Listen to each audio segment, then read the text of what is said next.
Welcome, brave souls, to the chilling depths of horror in detail, the realm where the shadows whisper ancient secrets and nightmares come to life. I am your guide through the darkness, and on this channel, we delve into the spine-chilling world of Wendigo horror stories that will send shivers down your spine. First story. The past never lies still. I'm writing this quickly with the hope I may be able to see another sunrise. However, this time I think my past may have finally tracked me down. As a child, I lived a somewhat chaotic lifestyle. My dad was a writer, so we moved wherever the wind blew for him. My mom was a teacher, and when my dad wrote his first successful novel, she decided to take us out of school and homeschool so we could have the freedom to move around.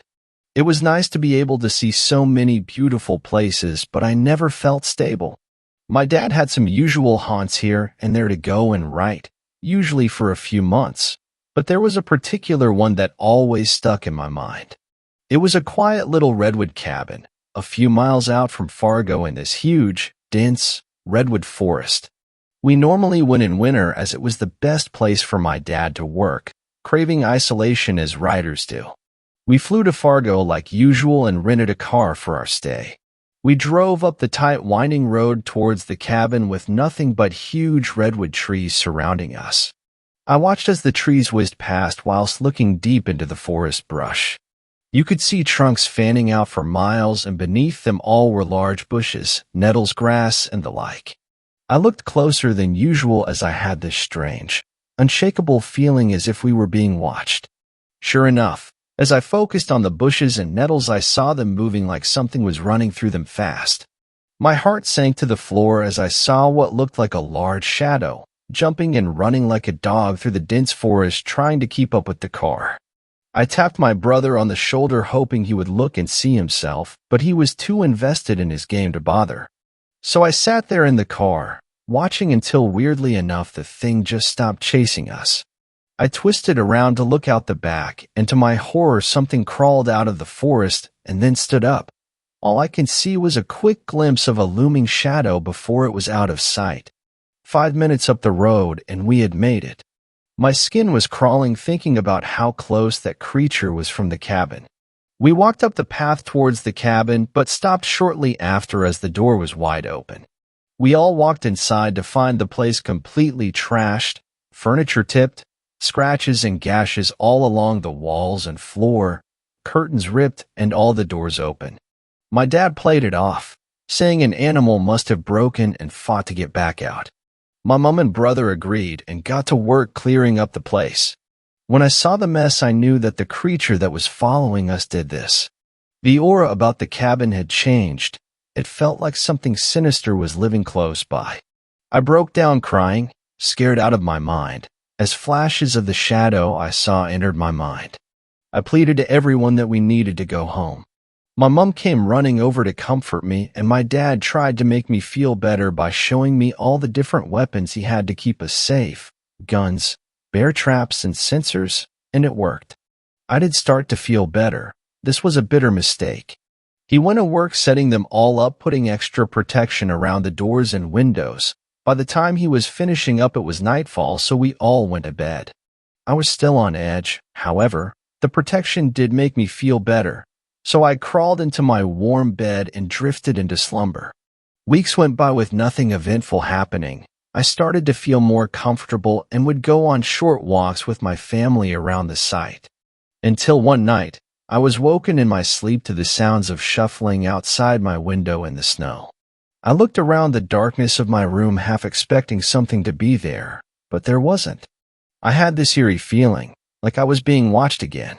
It's a sickening feeling, like when you're on a roller coaster and it races down an awfully high drop, making your belly do somersaults. Except here you are not moving, and you're certainly not having fun. I got out of bed to check the window, and as I walked over to it, I saw it. Steam on the window pane, like something had been breathing heavily onto it. At that point, I should have called for my parents, but I couldn't. I had to go and see what caused it. I reached the window and peered outside. It was snowing extremely hard. So hard, in fact, I struggled to see the tree line, which was only about 200 feet away. It was an incredibly warming sight, to tell the truth, as I love snow. Then I proceeded to look down. All the warmth I currently felt was crushed. Tracks, huge and grotesque, leading away from the window and into the snowstorm. I followed them with my eyes, counting each step, looking for anything that could have caused them, until I found it. A shadow in the distance. It must have been at least 7 foot tall. My eyes trailed up its bony figure until I saw 2 glowing white lights at the top. It was only when it blinked I realized they were eyes, and they were staring straight back at me. The door began to creak open behind me. I could have died on the spot from fright. I jumped back into bed and threw the covers over me. Creak, creak, creak. The floorboards next to the bed went. Someone was walking on them, and the sound was getting closer. Bam! A hand fell on the blankets and pulled them back. I screamed hysterically in sheer terror, but the face that greeted me back was that of my brother. My parents came bouldering in through the door, my dad shotgun in hand, and my mom pale as a ghost. Turns out my brother had come to wake me up to show me the crazy snowstorm outside.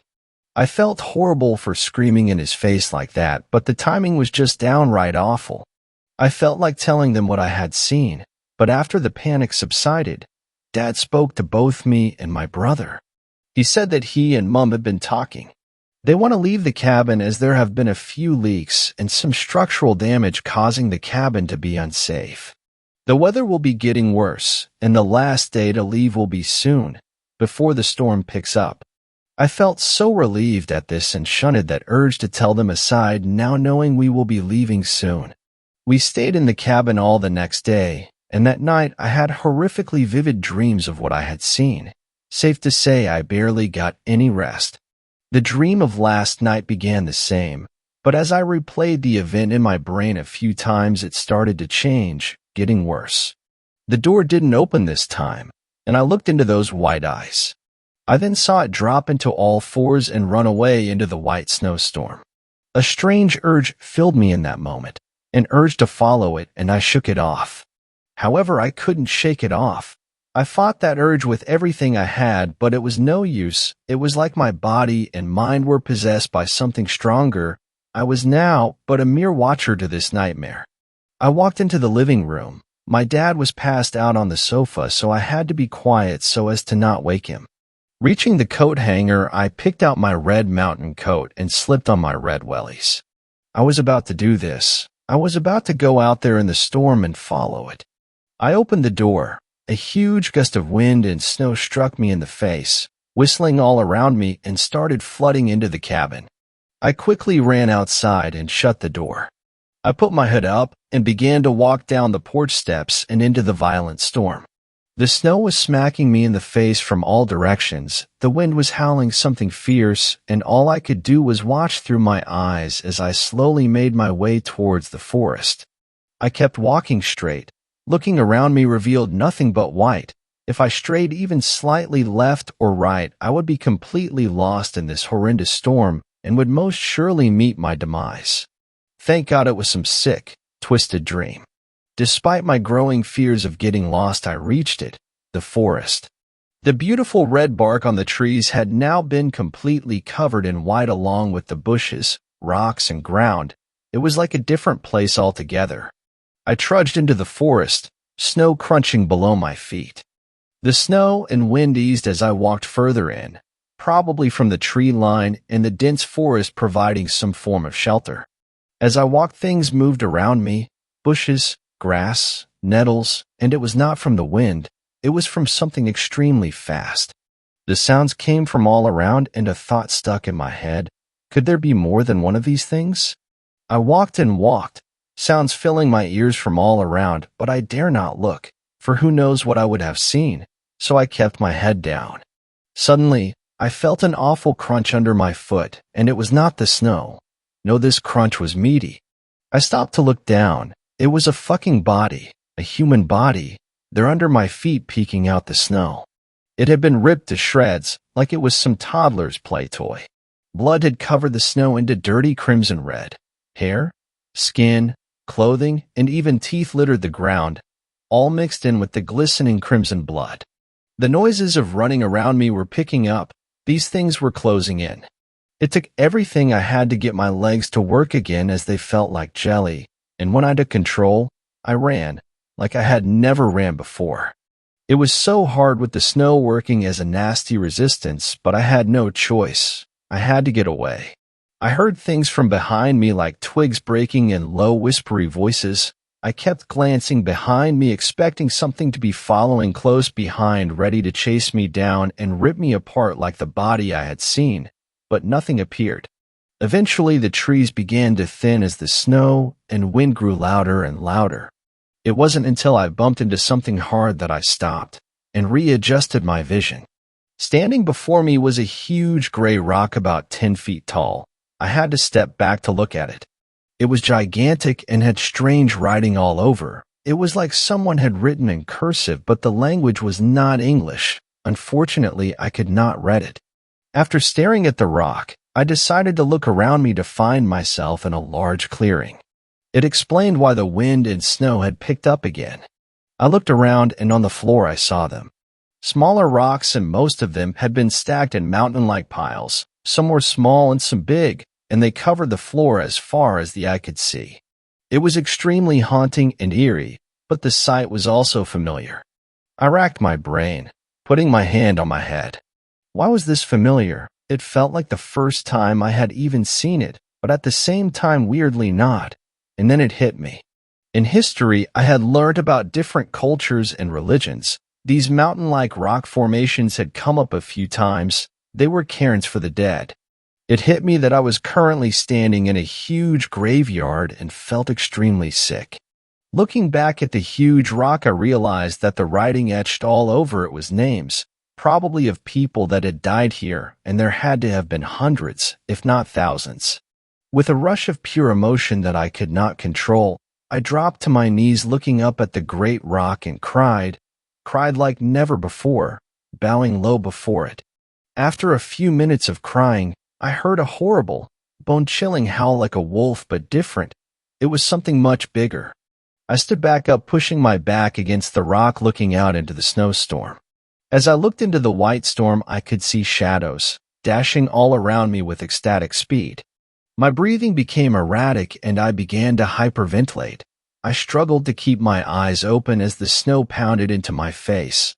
But out of the white fog, I saw a massive dog-like creature running my way and fast. I put my arms up to shield my face, bracing for this thing to get me, rip me up to shreds, tearing my insides apart, but instead I found myself bolting awake at last out of the disgustingly vivid nightmare. I stared up at the ceiling, dripping with sweat. My breathing was all over the place to the point I thought I was having an asthma attack. I started to pull myself together when I realized today was the day we were finally going home out of this messed up place. I got up. It was nice and bright outside. My dad was already packing the car, and I decided to go out and hopefully help to speed things up. After everything was sorted, I went back to my room, gathered my things, changed out of my pajamas, and just as I was about to put on my socks, I saw something that made my heart stop dead. There it was, the cut that I suffered in that nightmare. It was there, on my ankle, just the same as in the dream. This couldn't be real. I ran over to the bed. The sheets were dirty, and on the floor, crumpled up, wet and dirty, was my red wellies and coat. It was all real. I gripped my chest. I was young, but I felt like I was having a brutal heart attack. I wanted out. I needed to get out of this place fast. I ran outside screaming at my dad that we needed to get out of here and now. At first, he tried to console me, but when he looked into my eyes, something triggered in him. He ran inside shouting and running around frantically. Not long after, my dad, mom, and brother came running down to the car. My mom seized me and said everything would be fine. The next thing I knew, we were in the car and driving off. As we drove down that winding road, I saw what felt like hundreds of those glowing eyes watching us from the bushes as we left. I turned one last time, looking out the back window to see them all coming out on all fours from the bushes into the road. There must have been at least 5 of these creatures. They all slowly began to stand. Most of them were extremely tall and very bony. I couldn't make up much detail as we were driving away, but I swore I saw one of them lift its hand up to give me a very grotesque, slow wave. God, that sight still sends chills up my spine. My family actually did end up going to the cabin the next year, but I stayed back with my auntie, absolutely refusing to go. I would go as far as to say I would have rather died than return. My intuition was correct, as when they came back they all looked petrified. My dad said he would never, ever go back. My brother had cuts and bruises all over him and had to go A&E in Fargo. My mom was the only one that seemed normal.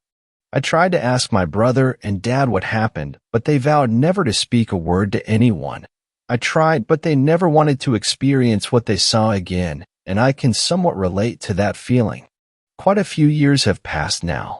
I've got an amazing husband and 2 beautiful children, and everything has been great, but the past can never lie still. Over the years, done some research into what I saw, and I believe it could have been the creature from Native American legend, the Wendigo. A creature known to stalk, play with, and even control its prey into horrible deaths. Some of the things I have found out about it truly make my stomach churn. It also lines up with the grave site I found, as the cursive writing and cairns line up with the Native American language and traditions. Strangely, it appears on no map, not even on Google Earth. Like a disease, my past is back. The scar on my ankle has mutated into some sort of weird-looking symbol, and the nightmares have returned. At night, I hear them whisper like they did in the woods outside our bedroom window. I would always look but wouldn't see anything. Sometimes I would just stay there all night watching the tree line until the sun rises. Tonight I woke up again. The whispering was extremely bad, and when I walked to the window I stopped dead. They were all there, standing tall against the moonlight, their faces long like horses, their skin gray and wrinkly, their eyes wide and white, and their teeth. My God, the teeth. The closest thing I could say they looked like was a canine that had no lips to cover its vicious smile. The one in the middle slowly lifted its hand. If you could call them hands, they were more like razor-sharp claws in the structure of a hand. It lifted it up, and this time there was no mistaking it. The thing waved at me. They walked back slowly into the forest for the last time that night. Night approaches again, and I have no idea what is going to happen, but if that body in the woods is anything to go by, I'm in for one hell of a night. I was stupid to think the past would just lie. Second story. I slay monsters for a living. Over 600,000 people go missing a year in the United States. And many of these cases simply remain unsolved, with families never getting closure. Or so the government would have you believe. Truth is, they would rather have these families not know what really happened. They would rather the world didn't know. What was that MIB line? A person is smart. People are dumb, panicky, dangerous animals. So rather than telling you that your father was eaten by a werewolf, or your daughter was killed by a shapeshifter, they simply tell you that they are missing. That doesn't take care of the problem, though, which is where I come in. Well, me and my fellow slayers. That's what I call myself, though it may not be the official term. See, my parents were killed by one such monster when I was a child, and the government in its infinite wisdom decided that rather than sending me to an orphanage, they would turn me into a monster slayer. They experimented on me, taught me how to kill, and gave me state-of-the-art weaponry. All for one singular purpose. Not the career I aspired to as a child, but it pays well enough. However, enough with preamble. Let's get into what you really came here for. A story of a time when I tangled with one of these creatures. It was a Wednesday morning when I got the call. 6 teenagers had gone missing after going on a camping trip. A whole day gone with no contact from them. Normally, I would only be called in after all other law enforcement had failed, but one of the teens was a daughter of a high-ranking government official, someone in the know, and had pulled enough strings to have me hired as a consultant. I arrived at night and was assigned a partner, a young woman named Jenna who seemed nice enough, just clueless on what really goes on in the world. Your job is to help me in any way possible. You are just a consultant. I'm the one in charge. You understand. I nodded my head. I was perfectly happy with letting Jenna solve this on her own if it meant not getting my hands dirty. The first thing we did was talk to the parents as she wanted to follow up on some things. The parents were of course no help. However, I got the chance to talk to my employer. So, what do you think? Is there a monster involved in this? He asks me in private. I can't say yet, sir. I will have to go to the campsite to see what exactly happened. If it is, I will make sure to take care of it. I try to assure him. Truth is, if it was a monster, his daughter was likely dead already. But I couldn't tell him that. He frightened enough as it is. After the questioning, we headed straight to Forest the teens went to camp in. At night it was almost pitch black and oddly silent. Is it usually this quiet?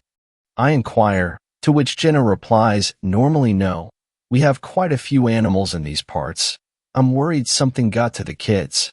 Not good. Something has scared off all the animals. Looks like I will be doing more than consulting after all. We were barely inside the forest when I started smelling blood and death. Jenna, of course, was none the wiser.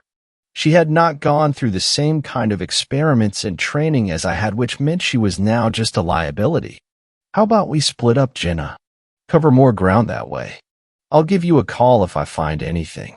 Jenna thinks for a moment, then responds, all right, William, but do not touch anything. Call me immediately. Of course. I'll go this way. I reply. Then head off to where the smell is coming from as Jenna heads the opposite way. The stench was getting stronger, and eventually I arrived at what seemed to be the campsite.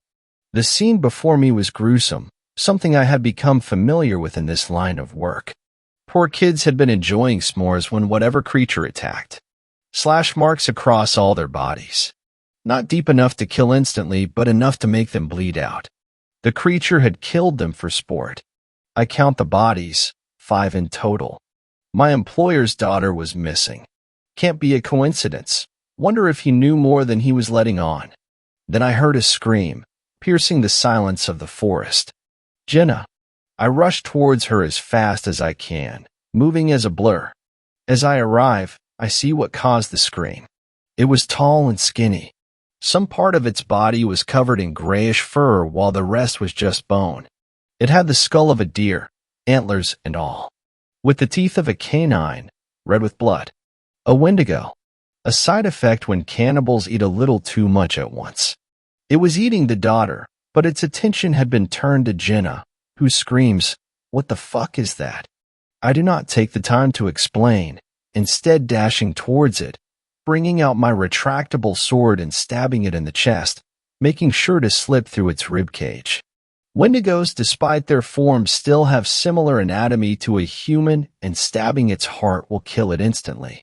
Unfortunately for me, I miss, hitting the lung instead, giving the monster time to grab me and fling me into a tree, breaking it as a result. All I seem to have done is piss it off.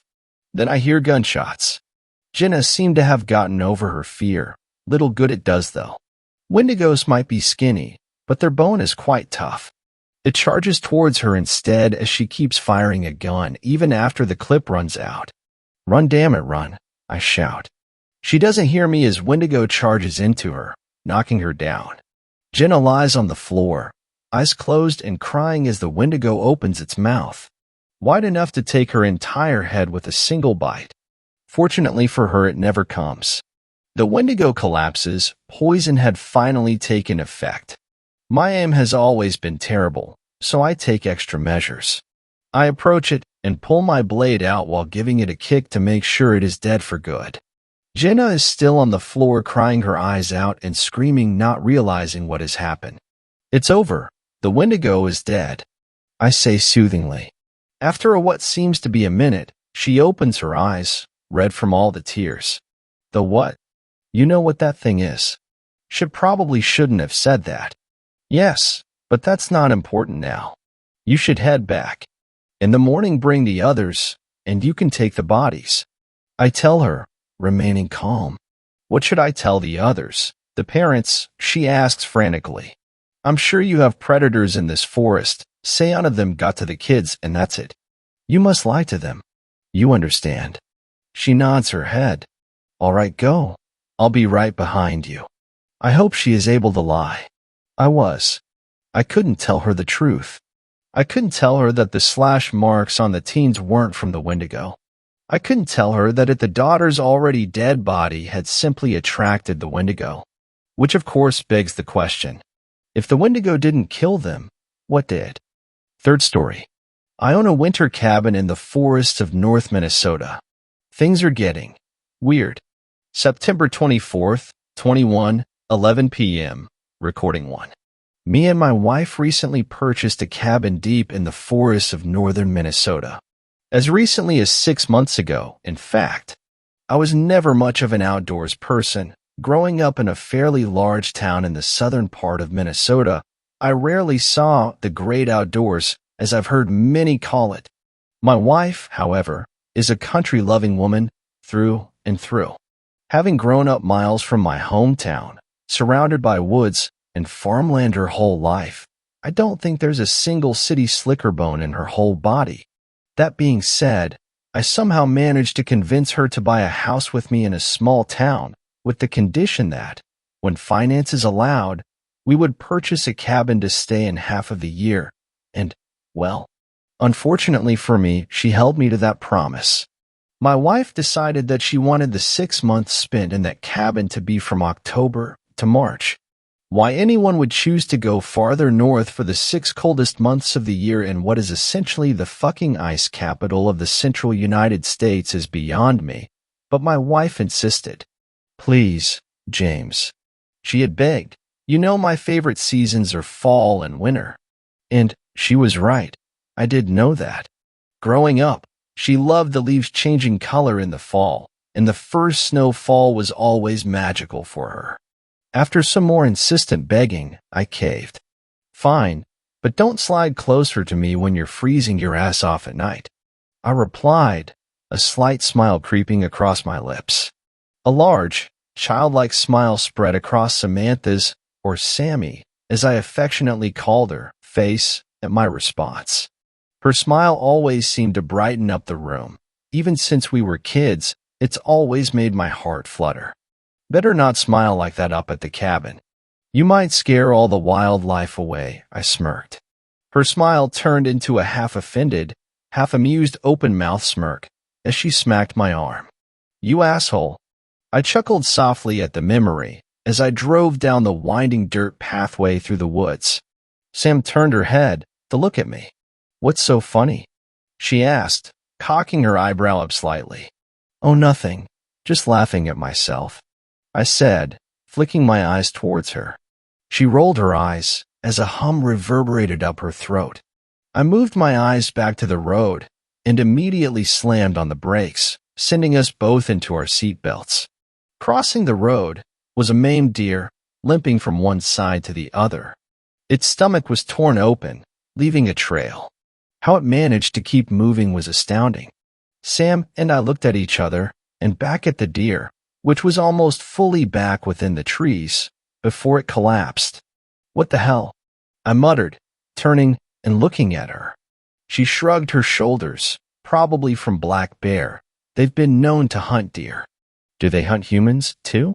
I asked, half joking. Not usually. I'm sure they'd make an exception for you, though. Oh, whatever, I said, putting pressure on the gas again. We slowly rolled by the carcass as we continued down the road. Once we were a couple meters away, I looked in my rear-view mirror and saw a flash of black, and the deer get slowly pulled into the brush. I always hated seeing wild animals getting killed, but such is nature, I suppose. We drove for another 15 or so minutes before we rolled up to the small, cozy cabin. It was technically about a week before October when we decided we'd make our stay up here, but with it being our first time, we decided to come a week early to get set up, and so I could scout around to find any possible work for our time up here. Since I was an electrician, I could work wherever I had my tools and the supplies needed for the job, and well, I had one of those things. My wife worked from home, working in the oil and gas industry, so that wasn't a problem for her. Oh, it's beautiful, she cooed. It's perfect. I must admit, Even as someone who could give or take country living, it was a sight to behold. Maybe staying out here won't be so bad. We can gawk later. Come on, let's get our stuff unloaded, I said, beginning to unhitch the small moving trailer we brought up. She nodded and opened the rear passenger door of the truck, pulling out our suitcases and whatever else we had in the back. What's this? She asked, showing me a small recording device. Oh, Jace wanted me to bring that. Something for him to laugh at when we got back. I took the small device and pocketed it. Jace was a good friend of ours, back from middle school. After I told him about the cabin, he laughed. He told me to bring a recording device so I can document my endeavors of trying to survive out here, as he called it. The asshole. Instead of only documenting my misery, however, I had decided to make recordings once a month, or during important events. You, living in the woods? I'd be surprised to see you survive 3 weeks, he had said. Sam just smiled. Of course he would. We both grabbed our respective bags and brought them up to the front porch. I fished the key out of my back pocket that the realtor had given me upon purchase and unlocked the door, opening it for the both of us to enter the cabin. We set our bags on the inside door to prop it open and made our way back into the trailer to finish unloading and to get our living situation in order. Once we had gotten the trailer and truck empty, moving the boxes into their respective rooms based on contents, we decided to call it a night. We have almost a full week to get everything situated. Samantha went to bed after we exchanged kisses, and I decided to record this first entry. October 15th, 21, 10:45 p.m. Recording 2. Well, it's been a couple weeks since my first recording. The cabin is set up exactly how Sam wants it. Lord knows she's picky. Bordering OCD, honestly. She's gone to bed by now. I think that these recording sessions are going to have to be a nightly thing. Luckily, she calls it a night a couple hours before I do. She generally wakes up a couple hours or so before me, though, so I suppose it balances out. We haven't really done much since we came up here. I found work near me, which I will be starting on in the near future. Just a small job, maintaining a warehouse's electrical systems, fixing anything that needs fixing, so that's nice. Sam is busy as ever with her job, so we both stay pretty busy during working hours. Last weekend, she decided she wanted to take advantage of the open country and do some shooting, grabbing her old .22 she's had since she could first hold a gun and shoot properly, as well as the 30-06 her grandfather gave to her after he had passed. She's always been a pretty remarkable shot. I don't think there's a single target she can't hit in one round. I gave it my own shot as well. I'm not quite to her level, but I can hit most targets within the first 2 rounds. Every once in a while, I might need to take a few more shots. My old man used to take me to the range once or twice a month. We like to make friendly competitions to see who can hit the target the most before going through 15 rounds. Of course, she wins every time. Damn it. I had whispered under my breath after my final round hit the ground to the side of the target. You're getting better. I could feel her smirk. You only missed 5 out of the shots you took. Yeah. Give me that 12 gauge, and I'll hit every shot, I retorted, nodding in the direction of the bag it sat in. Well, yeah. It's hard to miss with one of those. She laughed. Exactly, I smiled, turning back to her. I flipped the gun to safety. Are we finished? She nodded her head, grabbing the small .22, and we walked back inside. That's more or less all that's gone on since we've arrived. I must admit, I'm liking it up here a bit more than I had anticipated. Of course, I'd still prefer it back at our other home, but I could adjust to this. It's getting pretty late, and I should probably hit it for the night. I have to get to work in the morning. My next recording will probably be on my birthday. I'm sure Sam will have something planned. She always does. November 23rd, 21, 11:50 p.m. Recording 3. Sam threw me a very small surprise birthday party. My parents drove up here, and they're staying until the morning. I had to come out here to my truck to record this, as my parents are in our room. Sam and I are sleeping on a blow-up mattress in the living room. Her parents decided to make the drive back home, so they left some hours ago. It was nice to see them again. I haven't since. Wait, what the fuck is that? November 24th, 21, 12:04 a.m. Recording 4. Holy fuck, that freaked me out.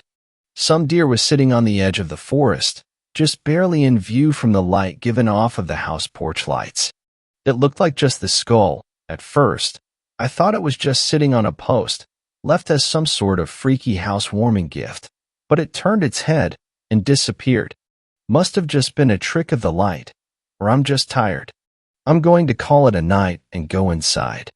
It's getting pretty cold now, since it's getting later in the year, getting close to winter. November 29th, 21, 10:30, recording 5. Well, Jace, you wanted me to record me trying to survive out here, so I'm going to make you listen to every damn minute that I have something to say. There's been a pretty foul smell since the night that I saw that deer. I've smelled decaying animal before, and that's more or less what this is. I asked Sam about it, and she didn't have much to say. Animals die all the time. It could be that one recently did round the edge of the forest. It should go away after a couple days. I hope so. It's been driving me nuts. On a brighter note, my new job has been going fairly well. I've seen some pretty dumb shit working there, having to replace some wiring, conduits, and whatnot, but for the most part, it's been easy and smooth, which is good. Easy money is the best money, as I'm sure you know. Sam's job has been the same as always. She's on that damn laptop almost all day. Internet out here is much more shoddy than back at the other home, so I often hear her cursing at the computer, which I find amusing. I've been seeing a large amount of wildlife charging through the yard, deer. I've even seen a couple moose. Big fuckers. I didn't even know we had them here. I don't know where there's been so many. Maybe they move when seasons change? I don't know. I don't know anything about animals. Like I said, I'm a city boy. They all looked like they were running from something. Or trying to run. All of them seemed jacked up, running janky, like their bones were all messed up, or that their skin just didn't fit quite right. But they were too far away to tell exactly. Maybe a bear got to them all? Must have been some big-ass bear to make a moose run, or fuck it up that bad. I didn't take moose as the type to run away from anything, though. But I don't know. Tomorrow I'm going to try to get Sam out of the cabin, so we can do something. Maybe we'll go for a short hike through the forest. She might enjoy that. December 25th, 21, 11:45 p.m., recording 6. Merry Christmas to all those listening to this. We came back down for the weekend. We're staying home until January 1st. It's quite nice being back. Nothing too interesting has happened since the last recording, so I won't have anything else to say until we get back. January 1st, 22, for 30 p.m., recording 7. There is shit everywhere up here. We just pulled in front of the cabin, and it looks like someone came through and broke into the cabin. The door is off its hinges and just laying on the porch. There's garbage everywhere. Looks like whoever it was wrecked the enclosed trailer as well. It's all dented and smashed to hell. The boxes we used to move are torn to shreds all over the yard. Really, James? You have to record this now? Sam asked. Well, yeah, Sammy. I'm sure Jace and whoever else is listening is going to want to hear about this. Fuck sake. She sighed. Just help me clean up. January 1st, 22, 10:40 p.m., recording 8. Well, I don't think Sam liked me recording our reaction. She got pretty upset about it. Guess I'm sleeping on the couch tonight. January 2nd, 22, 1:27 a.m., recording 9. I just woke up to weird noises. It sounds like a person calling. It sounds like Sam coming from outside. I'm walking to the door now. Fuck me, it's cold. Holy shit, I think I see her. Why is she standing out here? Sam? Sammy. J. Amos. Sammy, what the fuck are you doing? J. Amius. It's cold as hell, hon. Come on back inside. James. What the hell are you doing? Sam said. Wait, who the hell is that? January 2nd, 1:35 a.m., recording 10. They're gone now. Sam came out from the bedroom and was freaked the hell out, which honestly, I don't blame her for. I had her go get the 12 gauge to try to scare them off, but it wasn't until I shot the ground in front of them. After that they ran off, but not before screaming this almost inhuman scream. It was definitely human, but it was just so animalistic.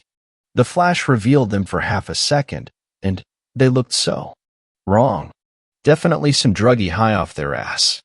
I'm just glad they're gone now. Listening back, it seems so obvious it wasn't my Sam. I mean, the pitch is there, but it's so off. I'm just chalking that up to being tired. Sam seemingly forgave me for what happened earlier, because she's letting me get into bed after I'm done recording this. Or maybe she's just scared. Either way, I'm not complaining. That couch sucks. I don't know how well I'll be able to sleep tonight with that freak out there, but we'll see. January 5th, 10:45 p.m., recording 11.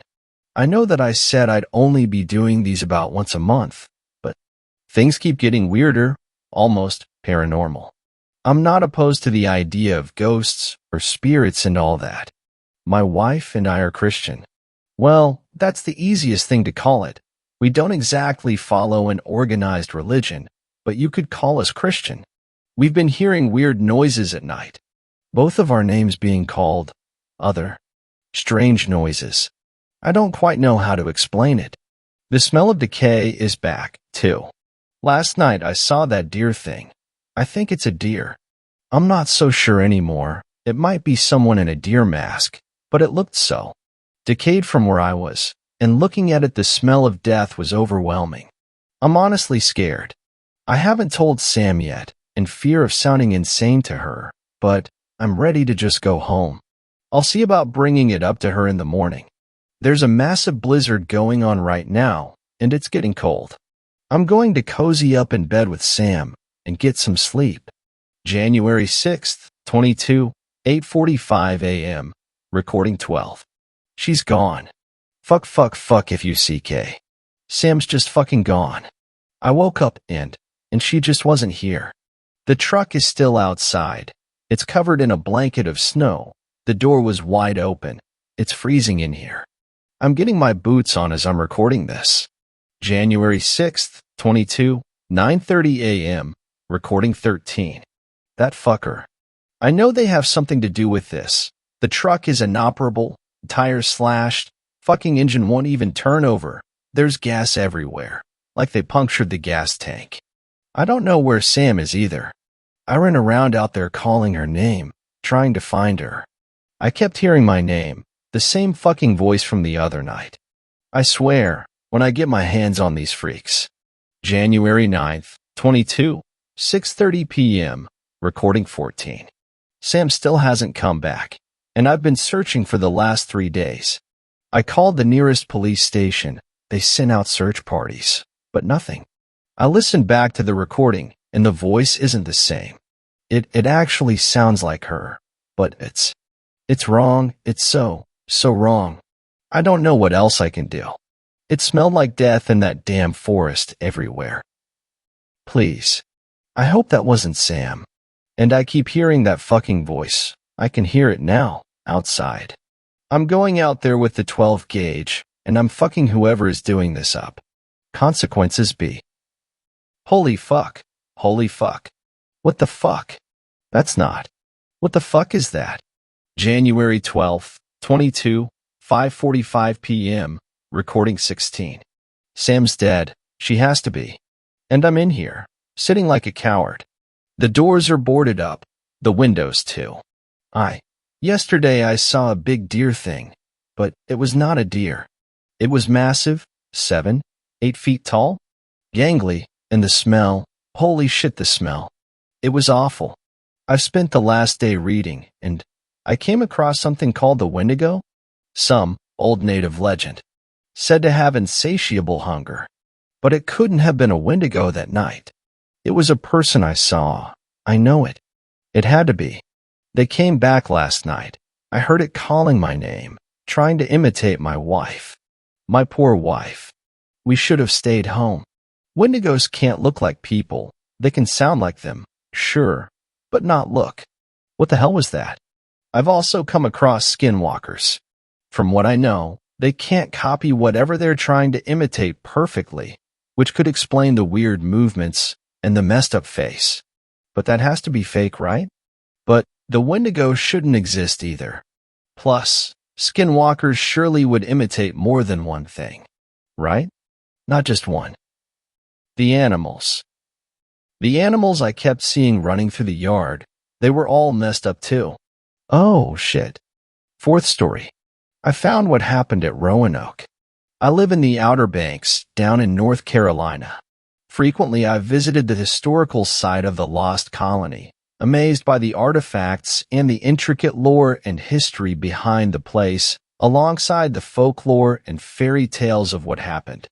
I personally believe this is what led me to my job. I'm an archaeologist.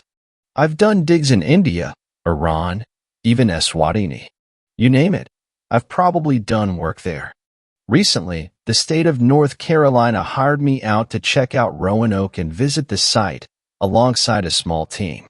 I remember now being glad, as I could finally work near my home and be able to see my family in between workdays. If only it were that simple. It started pleasantly. Our team was cohesive, well-rounded, and extremely quick with our workload. We would be inspecting and digging around the remnants of a few shelters and some nearby native ruins, nothing too unusual for a site like Roanoke. I used to personally believe that the settlers of Roanoke simply joined the Croatan tribes, likely struggling in the New World and taken in by natives, which was uncommon but certainly not unheard of. We would each be given a tent near the site, and there were 2 campers we could use to drive in and out of the sites with our gear and to sleep if the weather got bad. Overall, the first few nights went well, and I've done much worse. I'd only have to stay for 2 weeks, get paid, and then return home. It started on the 4th night, 8 days out from the end of our dig. Branches crumpled around my tent, and I thought it was just one of my crew going out late to take a piss. However, they didn't have a flashlight and they seemed thin, unnaturally so, and tall. The figure seemed to be 6 feet 5 inches or 6 feet 6 inches if I had to guess. We had some pretty tall members on our team, but this person just felt unfamiliar. I went to give them my flashlight, as walking alone at night in the middle of a forest without light could be dangerous, but they were gone before I could unzip my tent. I heard more branches crack, footsteps, and then nothing. I went back to sleep, figuring that they probably knew their way anyways. Nobody else from the team knew what I was talked about as I detailed my experience the night before over breakfast, except for David. David was a bit of a loner, rarely talking except when needed. However, he had a steady hand and was well liked among my team, proving to be an invaluable member. It wasn't human, that's for sure. I saw it too, you know. I opened the tent for just a moment and saw it. It was bony and thin, towering over everyone. It was also as pale as a sheet, with a nose but no mouth. Its eyes were sunken and black, restless, David stated, trailing off and staring into the distance. "Stop fucking around, David," I said, which caused a laugh from the crew. Inside, however, I had a feeling he was right. It wasn't human. The 5th night was when I saw it.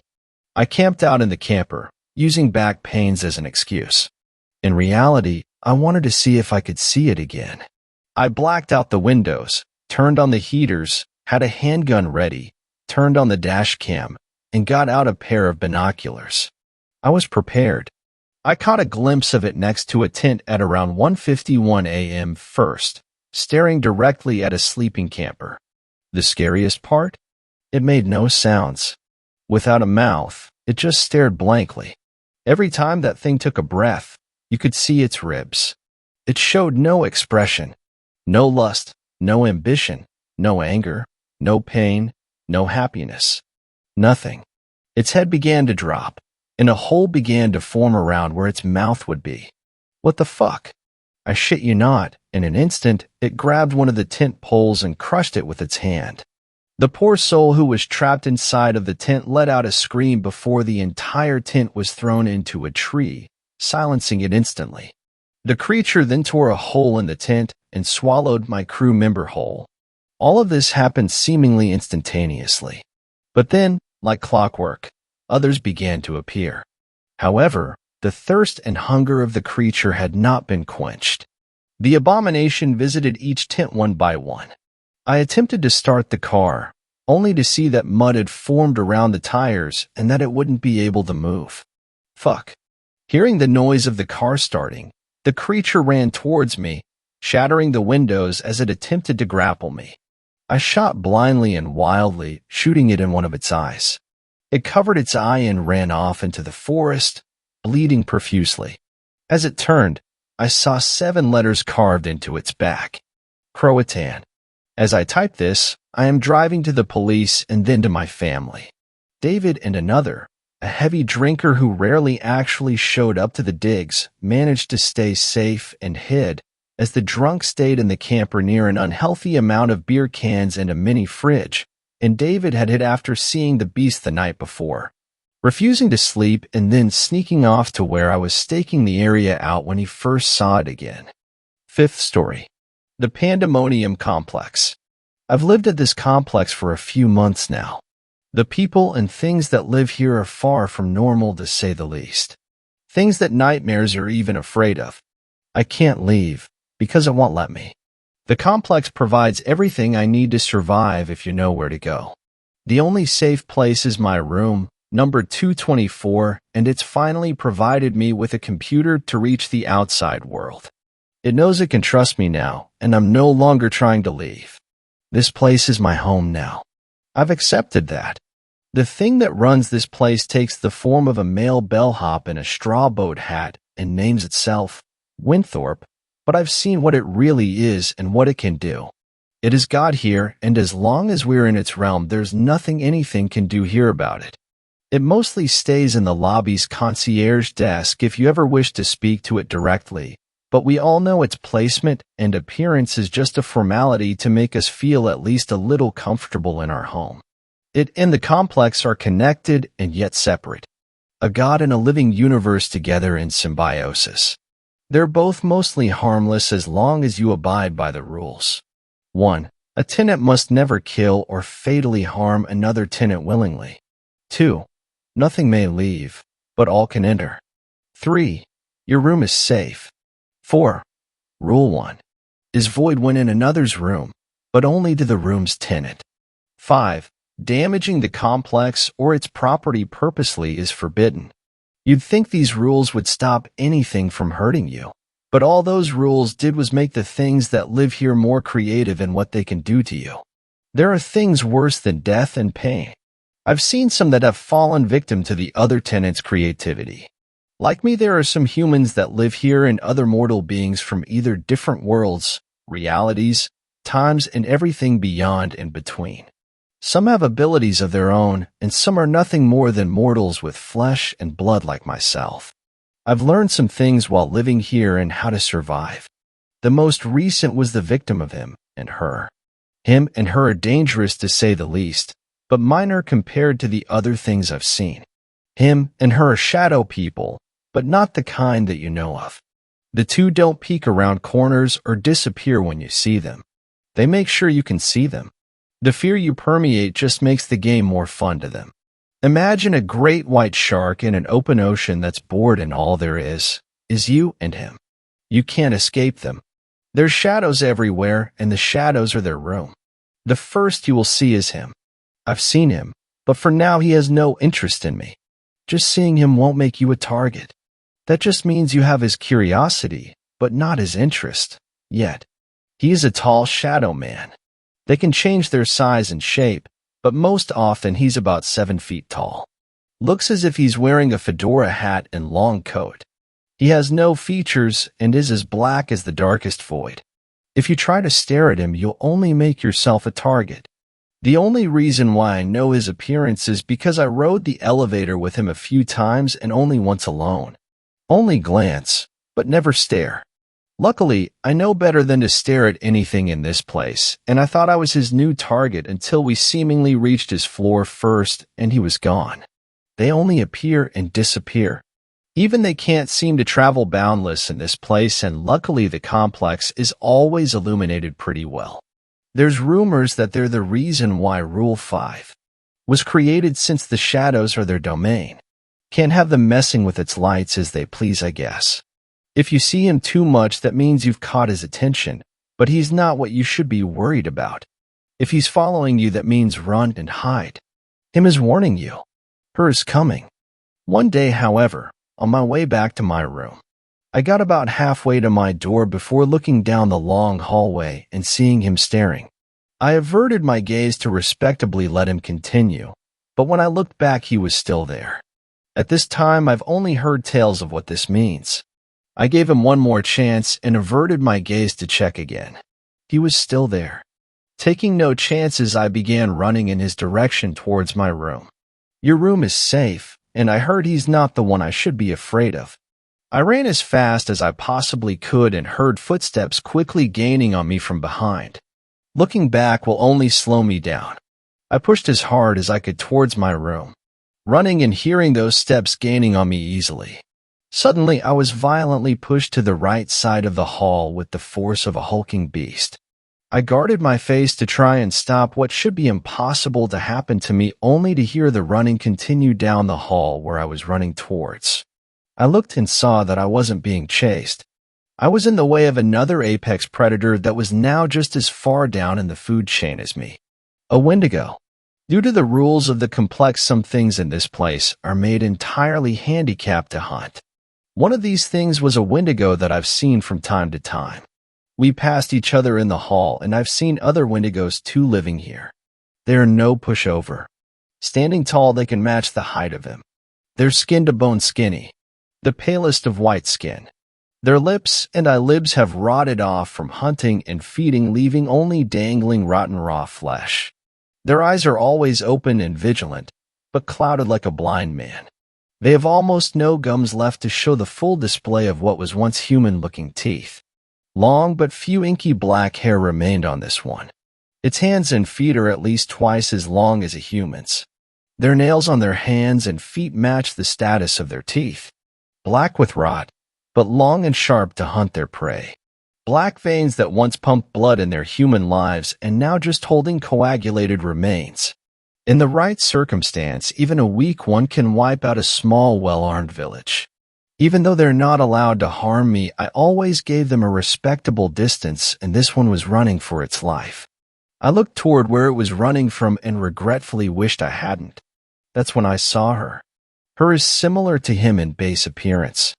A shadow woman, tall and thin. She towers over him and looks as if she's wearing a gown. Her hair flows away from her head and moves like the wind, gently blowing it all around. They dance so slowly and methodically, like they're hypnotizing you.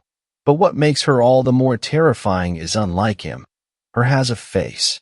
Like the Cheshire Cat from Alice in Wonderland, she only has a mouth and eyes. Her features float in the void that would be her face. Teeth that look like they each belong to a different thing, varying as sizes, shapes, and colors. Some babies, some are adults, fangs, healthy and new, and some rotten and old from age. They form into a long, wide smile. She wears more than the average person, and the edges continue almost infinitely into the darkness and rotate like two carousels, turning in opposite directions like she's displaying her treasures. Her eyes have no lids and are yellow and bloodshot. The only thing darker than her and him is the pupils that sit in the center of eyes. She is a nightmare's nightmare, and now I've had the misfortune of being one of the few to see her. I heard what sounded like a screech mixed with a roar and turned back to the right where the Wendigo was running to. Somehow she was already there, even though I was just looking at her to my left. She was in front of the Wendigo and had her fingers digging into its back and pulling it towards her. The Wendigo tried with all of its might to pull back, But even with the strength of being able to rip apart a tank with its bare hands, it was still no match for her. It screamed and roared in a feeble attempt to fight back, but the only resistance it was putting was her letting it know how weak it was in comparison. I watched in terror as she had enough of her game and pulled in her meal. Her eyes locked on her prize, and even being made of shadow, she still dug her long black fingers deeper into the Wendigo's back. Her long arms slowly reeled in her catch, and all the once feared monster could do is scream. It tried with all of its might and will to run away. I watched her ever so slowly pull in the terrified creature. I felt sorry for it. She took its left leg and pressed it into her chest, and the Wendigo's food was immediately consumed into the void.